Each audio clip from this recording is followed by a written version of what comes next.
Welcome to the Sandy River and Rangeley Lakes Narrow Gauge Railroad YouTube channel. We are releasing a series of videos on the history, locations, and preservation of the historic equipment that has been the ongoing mission for over 50 years now. If this interests you, the Sandy River and Rangeley Lakes Railroad is always looking for new volunteers to help keep this historic and famous railroad and its equipment running, such as train crews, selling tickets, and painting. We welcome people with metalworking, carpentry, engineering, mechanical skills, or just a pair of hands to help others. If you are from away, you can still join as a member and watch and be kept up to date online or donate to a good cause. For those who want to visit the Sandy River and Rangeley Lakes Railroad in Phillips, Maine, and enjoy a ride over a section of the former Phillips and Rangeley Railroad, visit their webpage at www.srrl-rr.org for operating times and dates. The website also has an online store from which you can view and order items, from narrow gauge books to clothing. As for future endeavors, they will not be on any particular schedule, so you need to hit the subscribe button to be notified of future updates when a new video is uploaded. Today's video will mainly focus in detail on the last part of the Mount Abram branch and the Sewell and Gilbert mills. So let's climb aboard and ride back into history starting in 1886.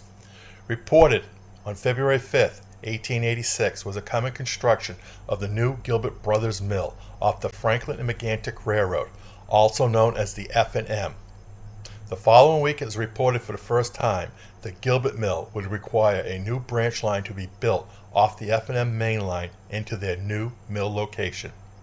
The Gilbert Mill would be within the Kingfield town limits, but the switch location, which allowed access to the new Mount Abram branch, was located in North Freeman. This switch would later be known as Mount Abram Junction. For a few years after it was built, this switch location was referred to in newspapers and court documents as Mountain Junction or Oliver's Junction before the Mount Abram Junction name took over.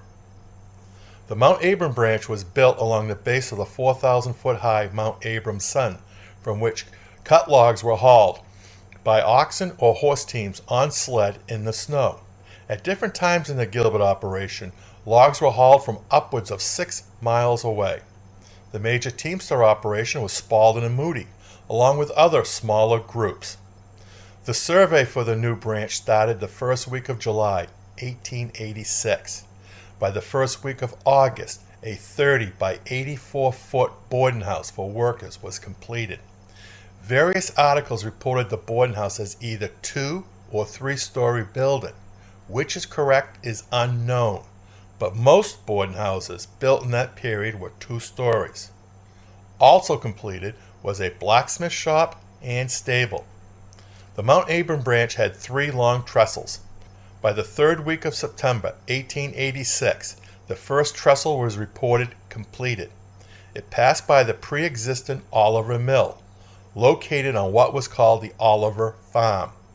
Oliver sold out to Kimball & Company around 1888, who in turn sold out around 1890 to Fellows & Company, formerly Franklin Mills Company. This location and mill did enough business to justify a boarding house being built there in 1890. The final owner of this mill location was Weston Lewis.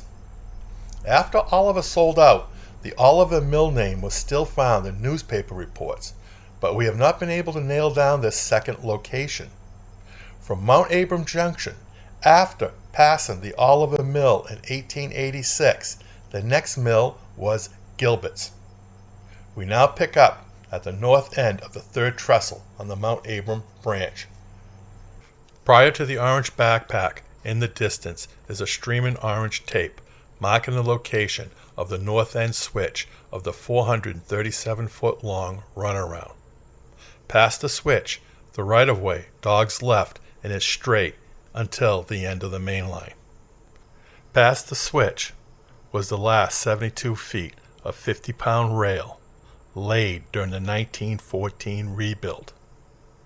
Then a remaining 844 feet consistent of the branch's original 30-pound steel rails, which both equal the 916 feet in post-1914 records. Again, the right-of-way is a gravel fill a few feet high, with no evidence of any secondary spurs branching off either side until you get to side number 5.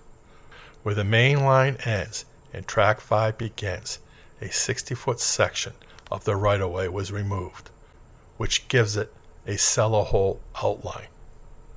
Due to the known size of the boarding house, and the next stop is Kingfield, the hole in question is too small to be that boarding house cellar.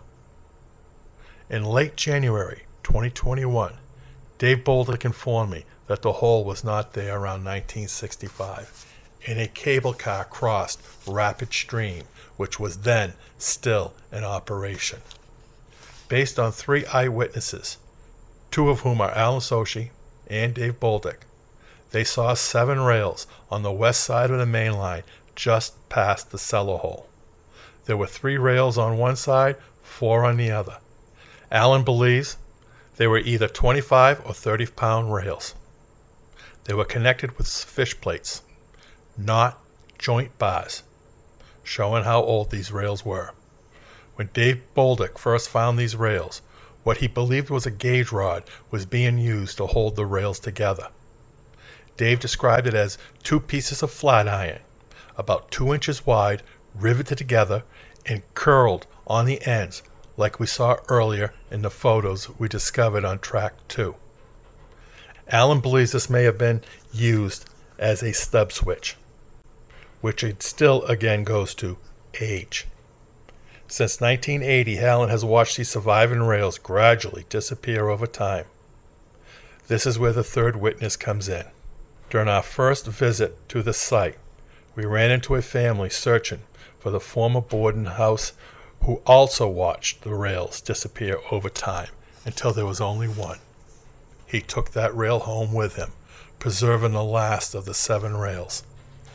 Alan adds a very interesting detail to the rails. Herschel Boynton, an original F&M engineer, told Alan those rails would do there to a building fallen down over them when the branch was scrapped in 1924. Now back to the family searching for the boarding house. They pointed us to an area about 300 feet west of the above right-of-way hole, where we found 3 separate locations close to each other. An above-ground stone outline of a building, a further pile of bricks and rocks with trees growing through them, and a very large flat area. On our second visit, we came in from the Mount Abram side, down what was an old logging road from the days of the Gilbert mill. When we stumbled upon this old cellar hole, in all the years of searching out old mills and railroad locations, this is the most extensive non-mill cellar hole found. For those who follow the Sandy River and Rangeley Lake's history, or are interested in modeling, this next section is a confusing overview of the Mount Abram branch's length. Alan Sochi sent me information conveying that the Sandy River's engineering records and rail lengths submitted to various government agencies are not equal. Track is a pet subject of Alan's. First, the 1915 ICC survey ended at milepost 1.70, and the field notes show no further information.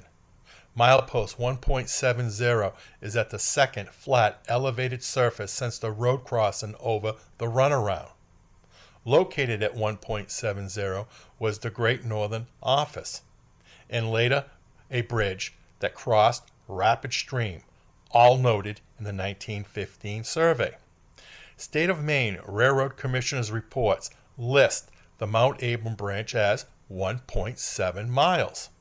We measured 360 feet from the 1915 survey's runaround of the north end switch, which ended 7 feet from the cellar hole's south edge.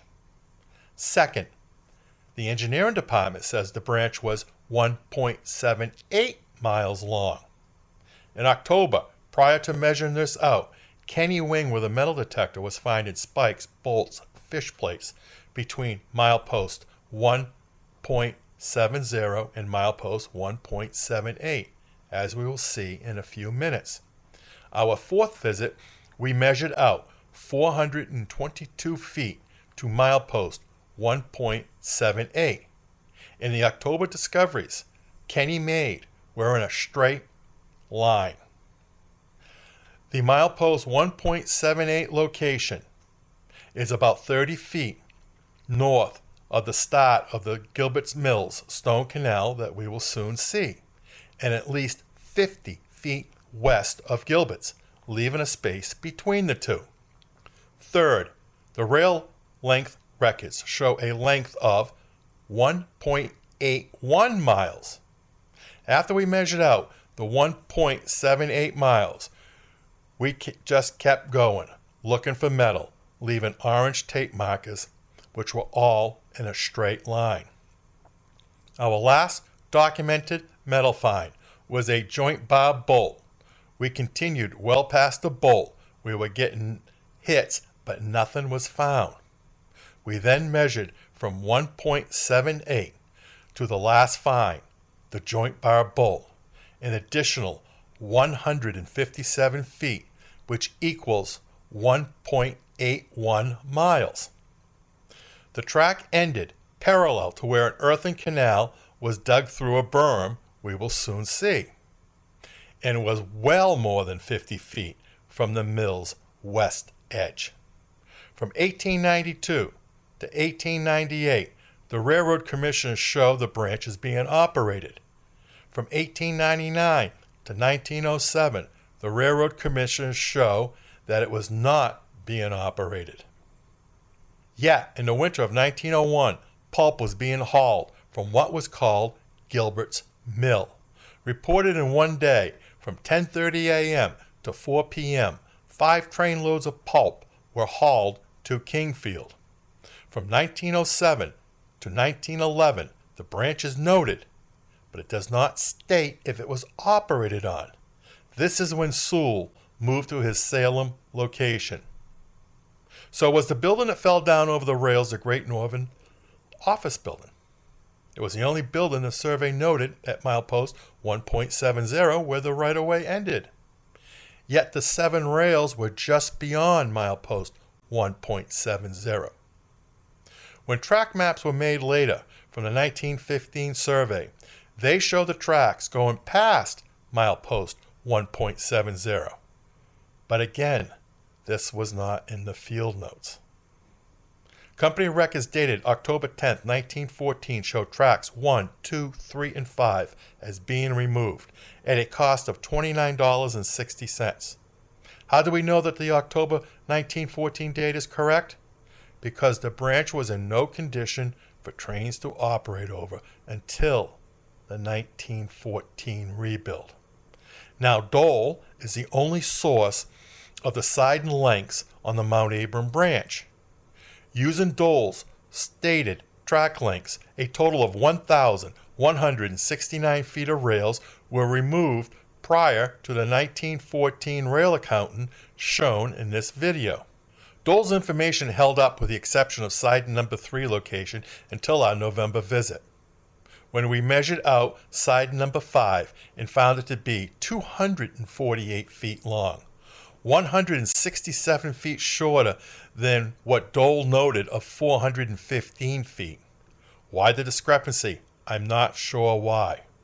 Using the Dole map again, if you believe what was found behind the Sewell Mill was either a gauge rod or a stub switch part, that entry proves correct. The runaround track is correct. Track number 3's length is correct. Just the runaround's location is on the wrong end. Track number 5, correct location, wrong length. Track number 1, we have not really looked for it yet. We haven't had time. In the Hughes Mill, we turned back because of pending nightfall. The main line flaring off to the mill's west side is correct. If the building Dole noted here is Gilbert's, it's on the main line's wrong side. But remember, we have the unknown building that fell down over the 7 rails. Dole made a mistake with track number 5. We will never know how or why, but all the information is laid out for you to make your own decisions on the sidings of the Mount Abram branch. 10 years later, on October 21st, 1924, the Mount Abram branch was scrapped. 9,407 feet of track, 8 feet more than 1.78 miles, was scrapped. By November 18th, scrapping was reported completed. Yet Dole notes November 24th, 1924 as when the Mount Abram branch was scrapped. For further confusion, both the 1914 and 1950 rail charts do not show the 50-pound rail as being installed. That was updated in 1916.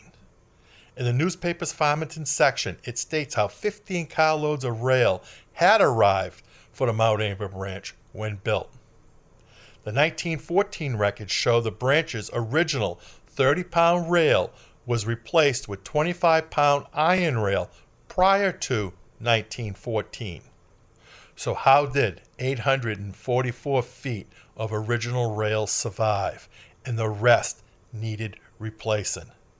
From milepost 1.81 to the road crossing was flat. From the road crossing to Mount Abram Junction, it was a roller coaster. And speculation of rail burns, wear and tear of heavy loads on the light rails, wore them out over time. The following is from Allen Associates Engineering Records. It deals in relationship to the grade of the right-of-way. A negative sign is downhill, a positive sign is uphill. In the email that when Allen sent this to me, he stated, the entire branch is either in a cut or on a fill. It sure looks like the branch was built for one purpose, to serve Gilbert's mill. Along the whole branch, there is hardly a spot except at the end to build any side tracks. There are only 2 culverts on the entire branch. I'll end there, and we'll now see some photos from this section of the Mount Abrams branch.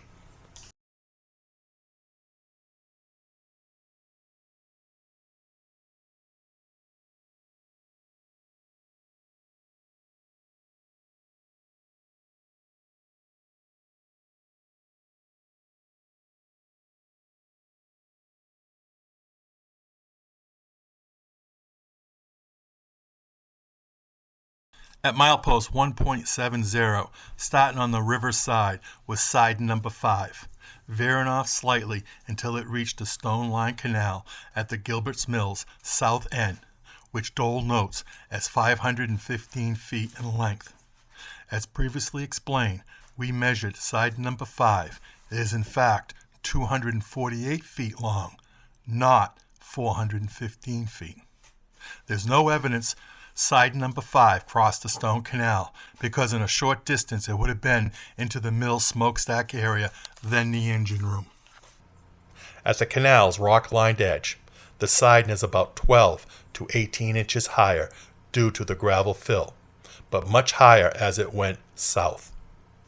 Standing here above where the last of the physical south end of the Gilbert Foundation can be traced.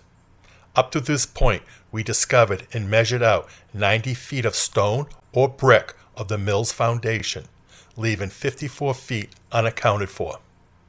As written in the next stop is Kingfield.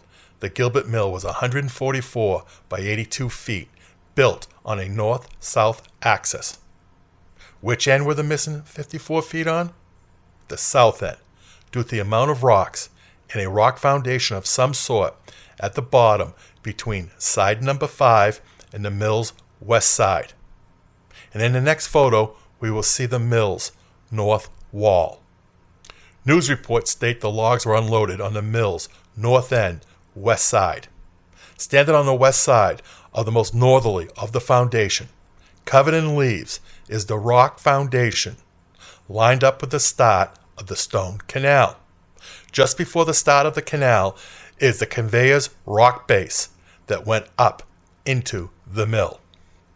Standing at the beginning of the stone canal of the Gilbert mill as we pan west, at the end of the rocks right there, that square area we believe was used to put boards to back the water up behind the mill here. Here's the rock pile for the conveyor, which brought logs to the second floor of the mill. Panning west, this is the embankment on the west side of the mill. And the next stop is Kingfield. We read how teams came along this side of the mill and unloaded the logs down into this area. We are now panning towards the rapid stream side, Kingfield side. The dark object in the background there is a foundation, part of the engine room.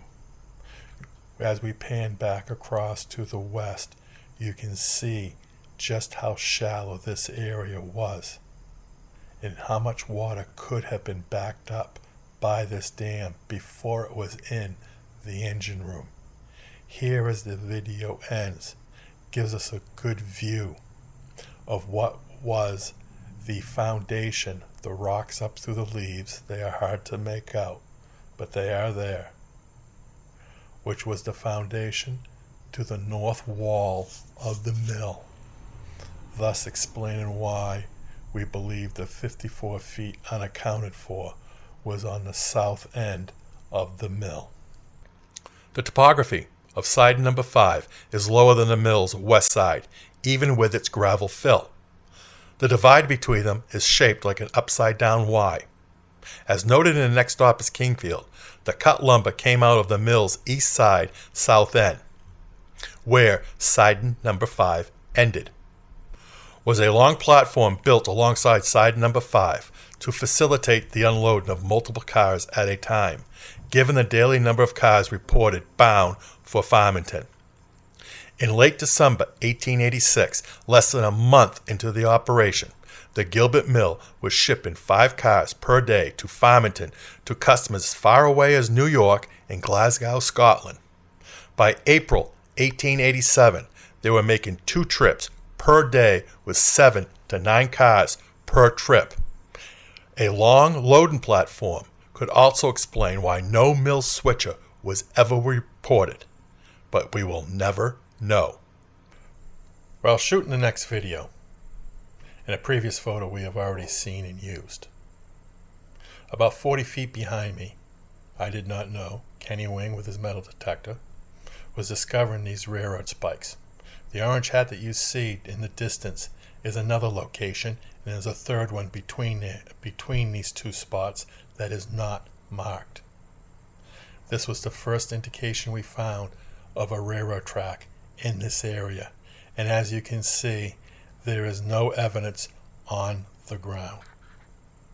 As we turn towards Rapid Stream, you can faintly make out the edge where I was standing, taking the photo and the videos as this was going on.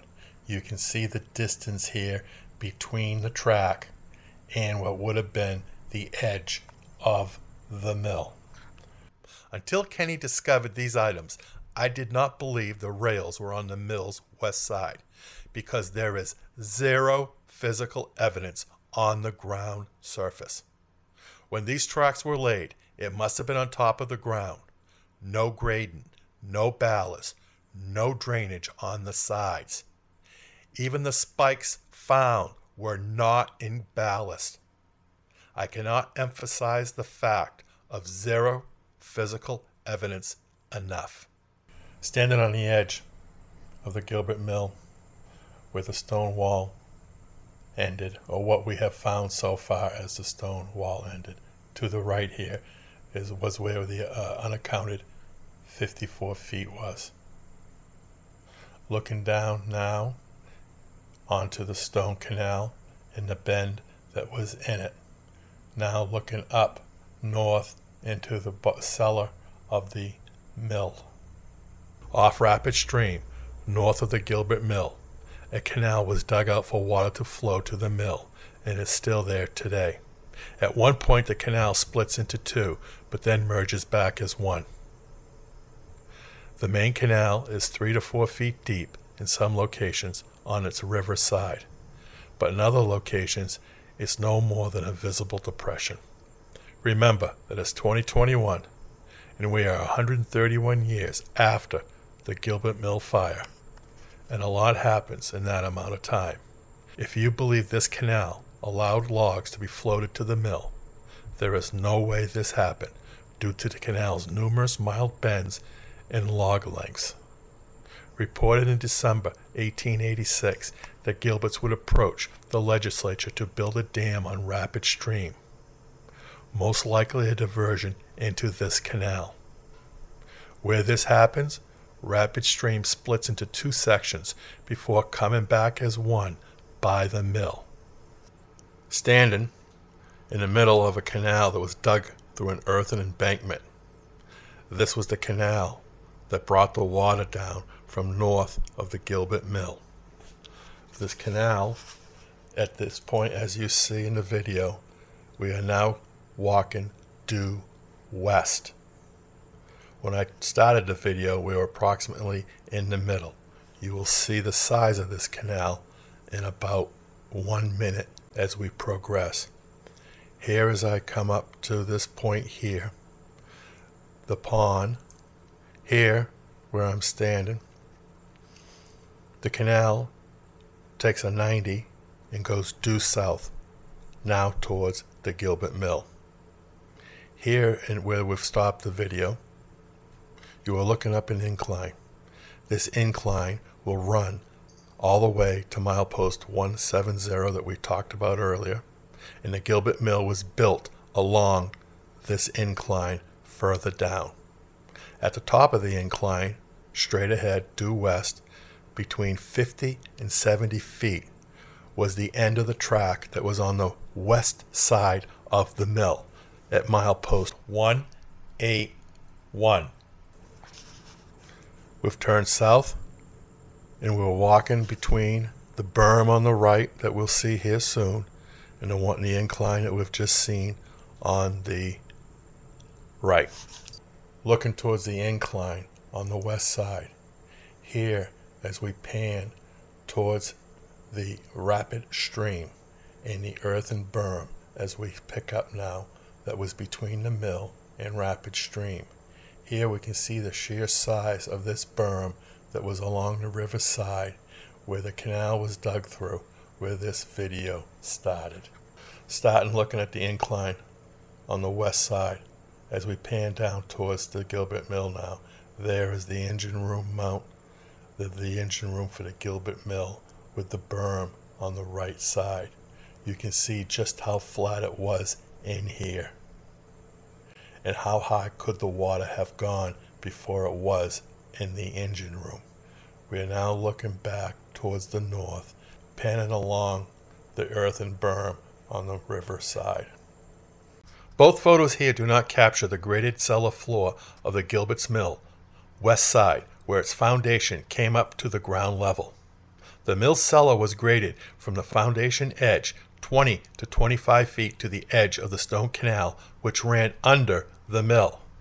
Most of the big sawmills had a cellar as the first floor, which came up above ground level to a desired height where the second floor started. In photos of these other mills, you can see where windows for sunlight are above the ground level.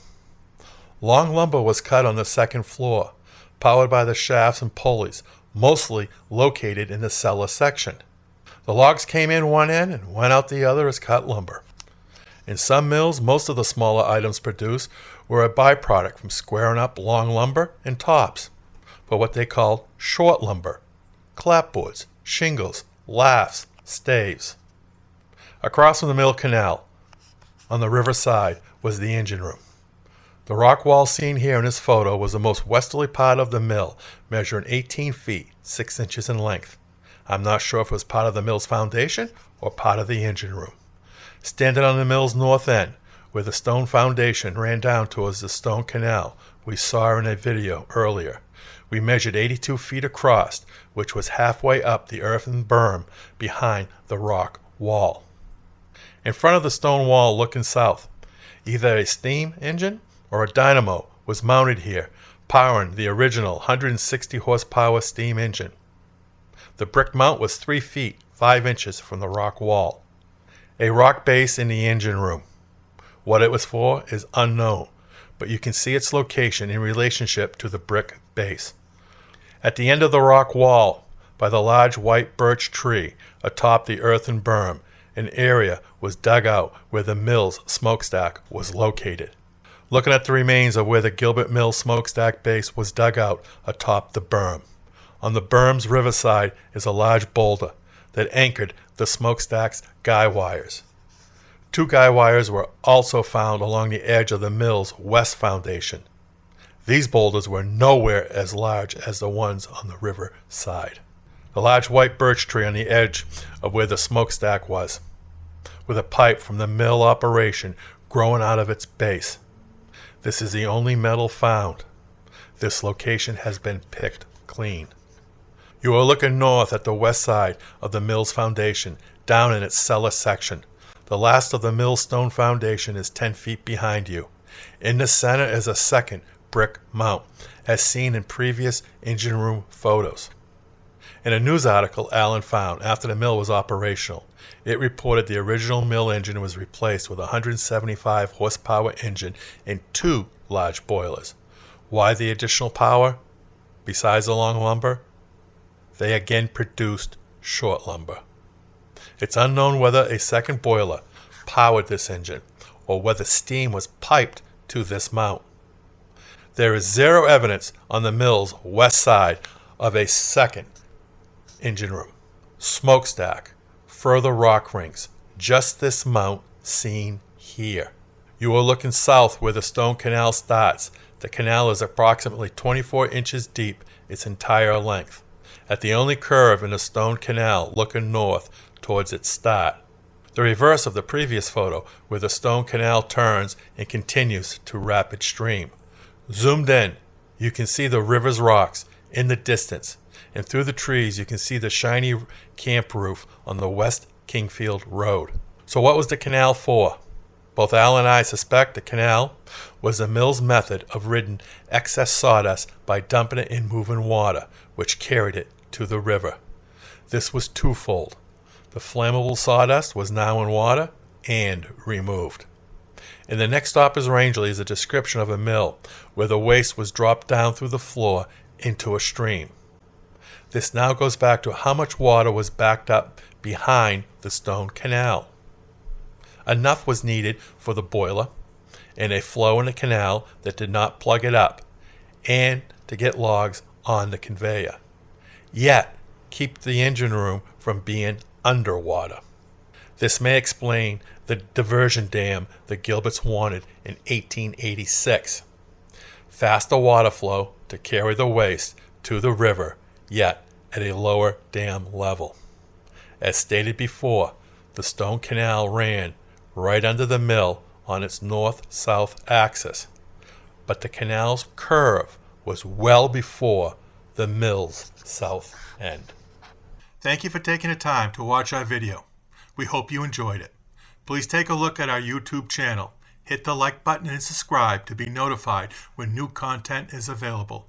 We hope to see you the next time.